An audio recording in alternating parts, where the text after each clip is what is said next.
At the beginning of your art, you really emulated Basquiat. Yeah. And it's been really cool to see as you've developed how your style has transformed from really Basquiat-esque, like you can really see Basquiat in your work, to uniquely you. Yeah. Why do you think that is? And do you think that you needed that, you needed to emulate something before you could become unique? I think so. I think, Basquiat resonated with me in such a powerful way. Like the first artist that I saw that was really hit me in a way that I just hadn't been hit before.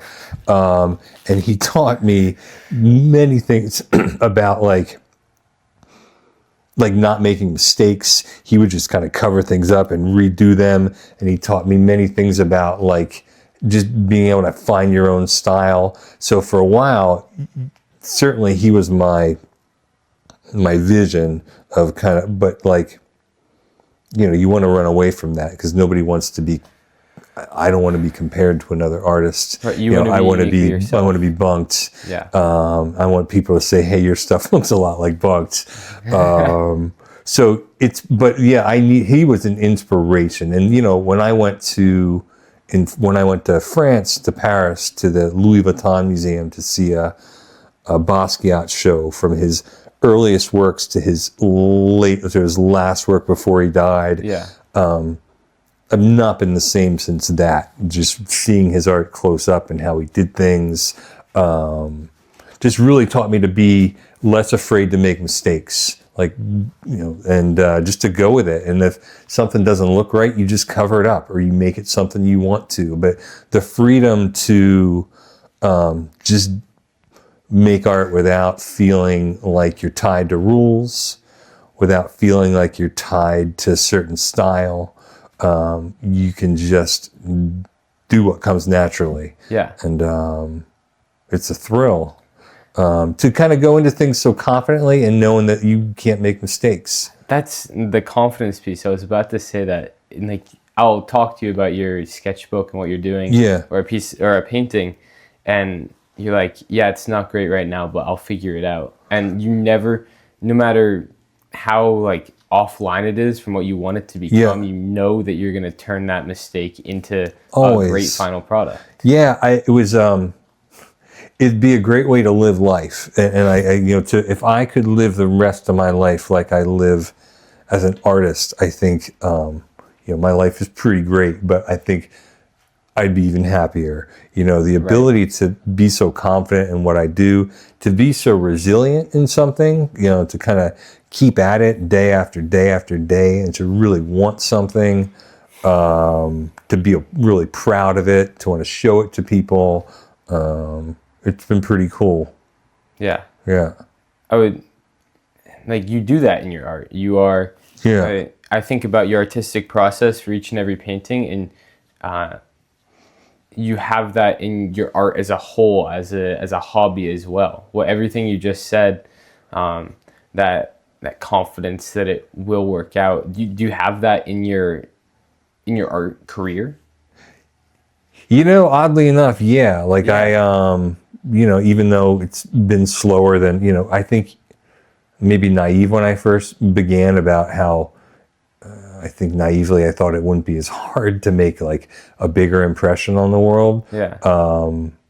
It's not, but I don't mind that at all. I kind of have enjoyed the grind, and I do feel like, well, I've seen progress every year since I've started. Yeah. Which leads me to believe that, there are going to be better, bigger things that come.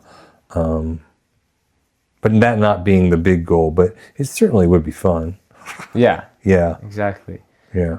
Yeah. So I guess you do kind of have that in your artistic aspect of life. You live it in that confident way.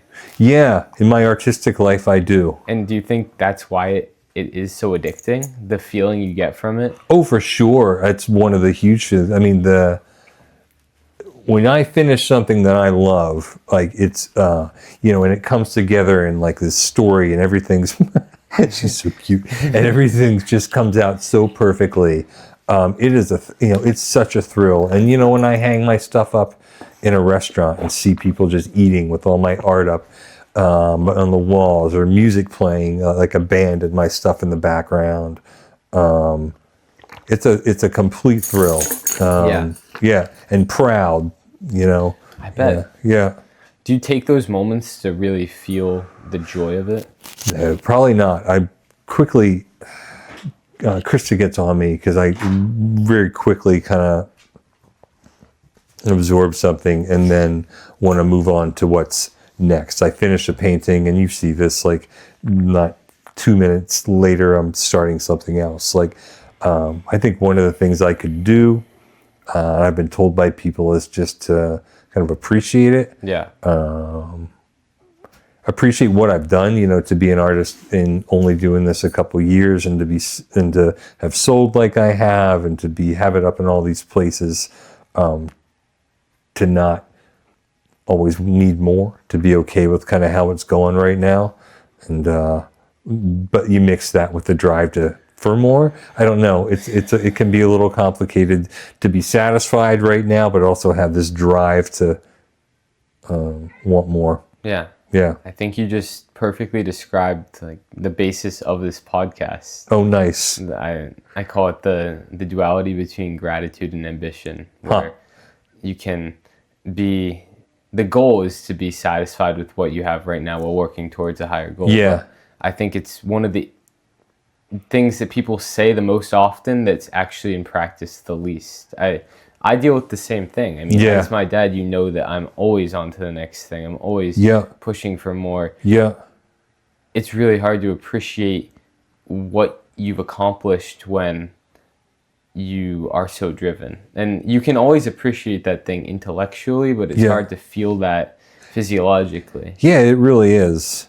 And I wonder if that's always going to be, no matter how far you get, if that's always going to be a feeling. Yeah. And maybe that's why a lot of people that are successful are still miserable. Right.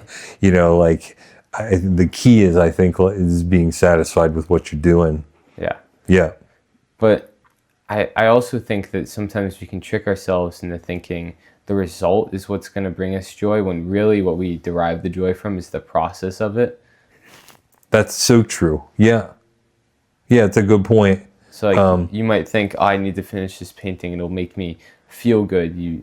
But really what makes you feel good is solving the problem of how are you going to make this painting great. And that's why you so instantly jump into the next one, because you crave that feeling of problem solving. For sure. Because you look at a blank canvas and you're always like, oh God, how am I going to do this in the beginning? And then you just, like, piece by piece and this, and it comes together, and it's just so much fun. Yeah. Yeah. Yeah. I feel that with so many things. You do? Yeah. Especially rock climbing. I think it's like a puzzle in that way. Yeah, they're different but the same. Yeah. You're trying to figure out a puzzle to get a positive result. You just finished watching a clip from the Grateful Podcast with me, your host, Jack Wagoner. If you enjoyed it, check out the full-length episode right here, or subscribe to the channel for more podcast episodes and videos like this in the future by clicking right here. Thank you so much. Have a great day. Stay grateful.